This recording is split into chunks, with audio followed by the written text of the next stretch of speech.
Hello everybody, it's Julia here from the Highly Sensitive Tarot, and I'm here today with another of my Learn Tarot videos, and we're coming towards the end of the Major Arcana.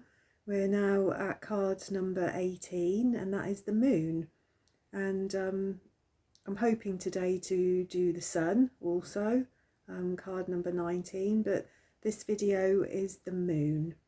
So I'm going to follow the same format as I have done before in these videos. I'm going to tell you what the Moon card means to me. I'm going to show you a variety of different Moon tarot cards and then give you some questions that are good, I think, for self-reflection.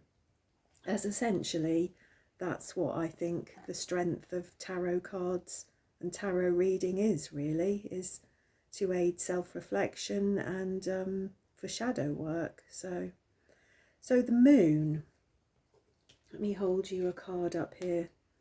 So the Moon, this is card number 18. This is a feminine card. This is a card of Pisces. The Moon is all about visions, illusions, madness, genius, poetry, sleep, dreams, nightmares. It can warn of hidden enemies, tricks or falsehoods sometimes, but it's also a card of quite powerful magic, primal feelings, intuition. Whoever the querent is that gets this card should be warned that they could be going through a time of mental and emotional trials.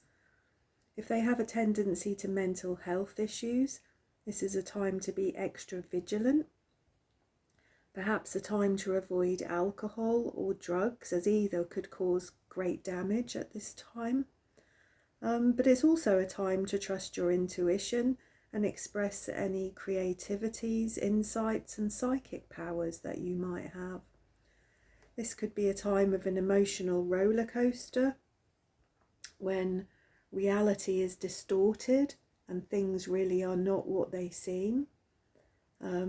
Insight and honesty are needed to shatter the illusions of life. And I think often, if this card is coming up a lot, it's a good time to keep a journal.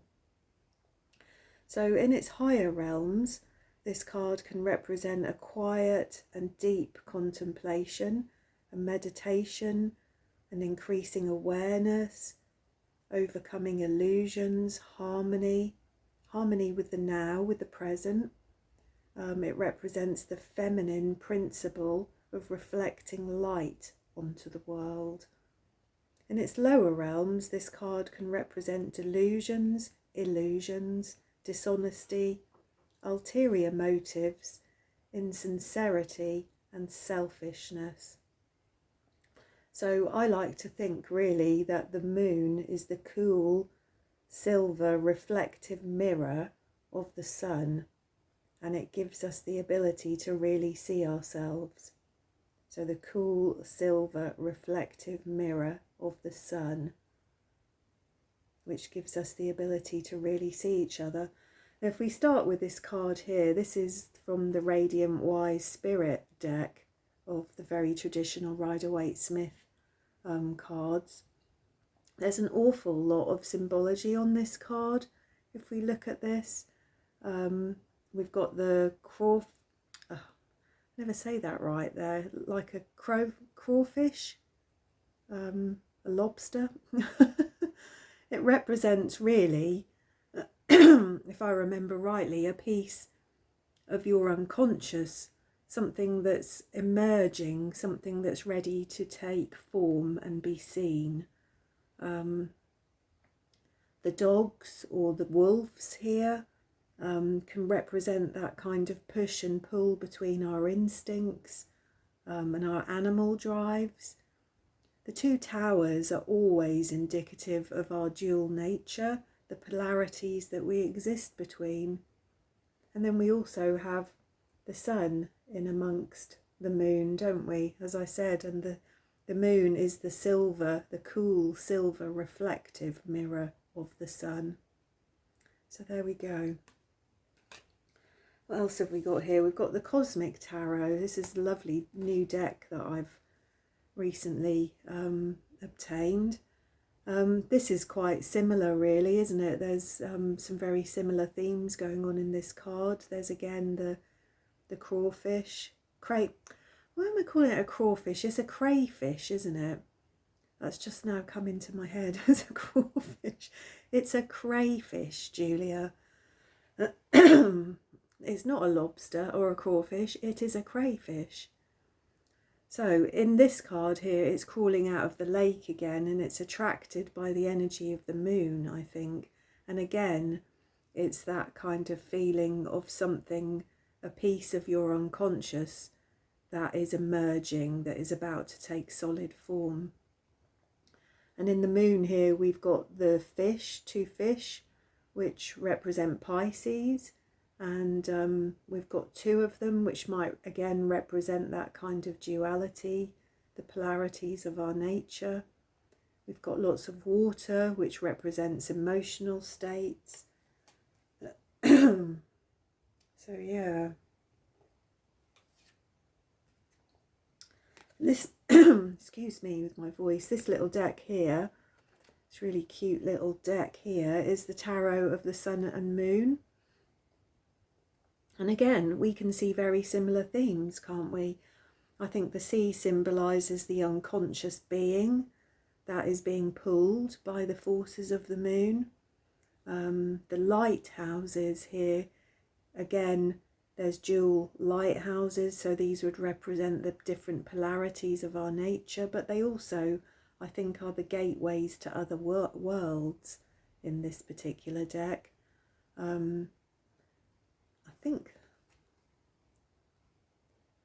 yeah, we've got a white dog and a black dog there, and I'm pretty sure in the guidebook it called these dogs jackals, and that they are servants of Anubis, the Egyptian god.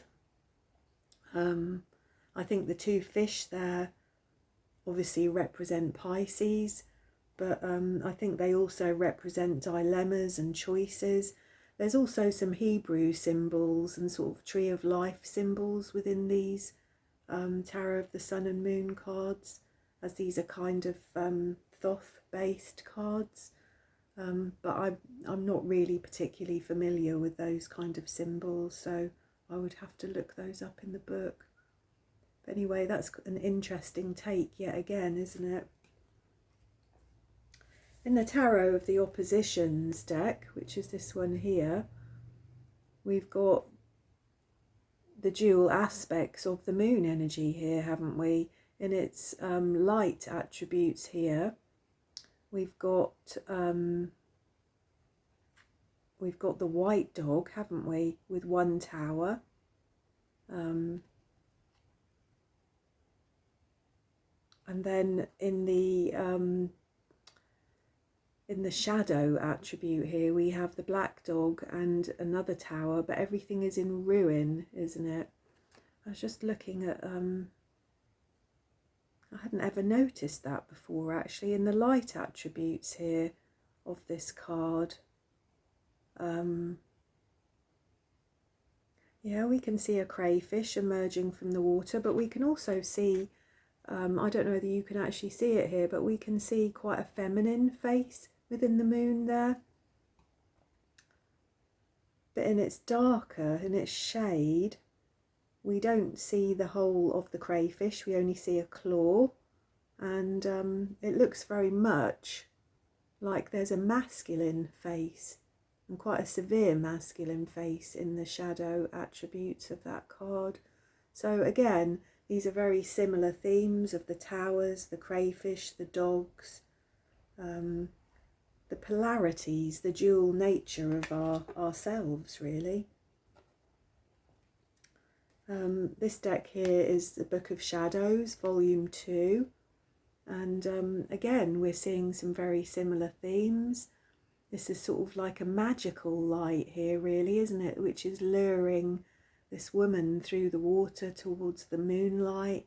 It's sort of mysterious and compelling, I guess, isn't it? But I think the message with this card is it's easy to be deceived by such mysterious light, that things aren't always what they seem, that we can see things that aren't actually there, this sort of element of illusion really, and that moonlight conceals more than it reveals, I think. And we've got the same imagery here. We've got the dog, we've got the crayfish. Yeah, it's a very similar energy. We don't have, there are two trees, but we don't have two towers, and we also don't have a black dog and a white dog. We just have a white dog here. But I think really the message of this card is that the moonlight actually conceals far more than it reveals. And then the last card that I've got here is from one of my very new tarot decks, which is the Mary L Tarot. And I haven't actually used these cards to read with yet. I'm still learning about them. These cards are a mixture of Rider-Waite-Smith imagery, Thoth-based imagery, Marseille tarot. There's all sorts of very esoteric symbols and images in this deck, and I really wanted to try and do it justice, so I've been reading the book. But anyway, let's have a look and see what the book has to say about the moon card. Let's put that there. I hold that up for you. So it says, everyone is a moon and has a dark side which he never shows to anybody. That's Mark Twain, that quote. The moon is a hunter on the edge of a cliff, shooting great fiery arrows at the sun. The moon is the feminine aspect of the Trinity. She is yin, soft, passive and internal, dark and mysterious, the doorway into the subconscious world of dreams. She looks within while the sun looks without. The sun is steady and ever shining, eternal, but the moon is cyclic, waxing and waning, having the poles of the new moon and the full moon. That's kind of like the differences between men and women, isn't it, for sure? We do wax and wane, us women, don't we? These are like the cycles of life and death, light and dark, good and evil, infinite and ever becoming each other. On the sun and the moon are Horus with his falcon and Hathor wearing a vulture crown. Vultures are universally seen as symbols of renewal and regeneration because they eat death and turn it into life within themselves, freeing the soul to the skies. The moon rules the darkness and the night sky. The light of the sun can refer to things being illuminated and out in the open, where things not in the light are secret, hidden and occult. Because the moon waxes and wanes, so too do things under its influence, like the tides. Things that lie secret and hidden will move out into the light and back again. So this then goes on to talk about letters of the Hebrew alphabet. They're things that I don't know a great deal about at the moment, so I'm not going to read all of that out here.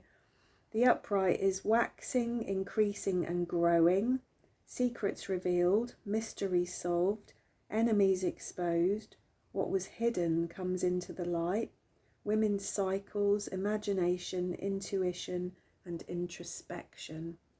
And reversed is waning, decreasing, contracting, hidden, mysterious, dark and malicious maybe. Hidden enemies, deception, lies, danger, insomnia and mental illness. So there we go.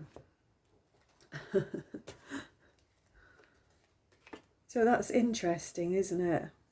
I like the comparisons between the moon and the sun there.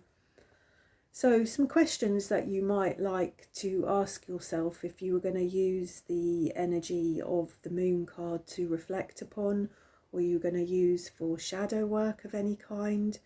Some questions might be, what is real and what is illusion? So what is confusing you? What is distorted about your own reflection in the mirror? So that's real shadow work, isn't it? That's looking at the things that we might suppress or repress or project outwards onto other people. So what is distorted about your reflection in the relationship mirror? What pattern or cycle are you repeating? And is it helpful? And what is your instinct or your intuition guiding you towards? So again, that's very much of a shadow work kind of question, the pattern or cycle. And what is your instinct or intuition guiding you towards?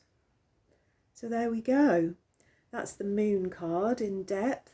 And I shall be back shortly with the sun card, hopefully. So I do hope you enjoyed that and that was helpful.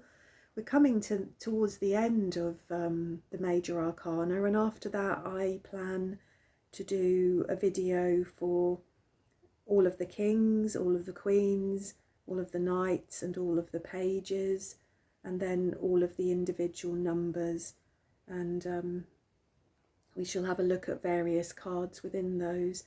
And I hope to continue this series, really, to look at much more in-depth ways to read cards, a bit of numerology, a bit of astrology, how different cards relate to each other, spreads, how to read cards in a spread, you know, etc, etc. But anyway, I hope that you enjoyed this. Please do give me a thumbs up and subscribe to my channel if you haven't done so already, and I shall see you again soon. Thank you.